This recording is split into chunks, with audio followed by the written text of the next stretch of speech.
33 प्लट 9 एकर farm house Kuber जंत्रींकर यही कथाटी कहला बेले स्वाभाविक भाव में जमापड़ी जे किभली भाव में कुबेर जंत्री अमाप संपत्ति से अचलाचल संपत्ति ठूल करते रेड बेले यह तथ्य गुड़िक आसी कारण माल माल बिल्डिंग पुला पुला प्लट 40 एकर जमी और ता भितर 9 एकर जमी रे फार्म हाउस रही ए प्रकार संपत्ति विजिलेंस जो रेड करिछि से समय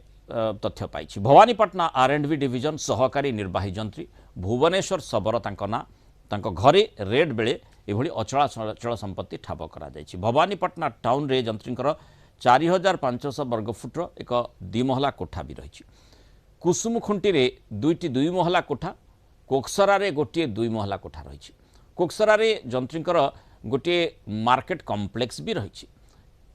कीटपदर निकट में बाबूंकर गोटे बड़ फार्म हाउस अच्छी जहाँ 9 एकर जगह उपर तैयारी होइछि भवानीपाटना कोकसरा रे जंत्री भुवनेश्वर शबरंकर 33टी प्लट रही व्यतीत 4 चकिया हुंडाई गाड़ी जबत होइछि जंत्री बैंक पोस्टाल जमा अन्यान्य निवेश उपर खोलताड़ जारी रही आय बहिर्भूत संपत्ति ठूल अभियोग में भवानीपाटना R&B डिविजन सहकारी निर्वाही जंत्री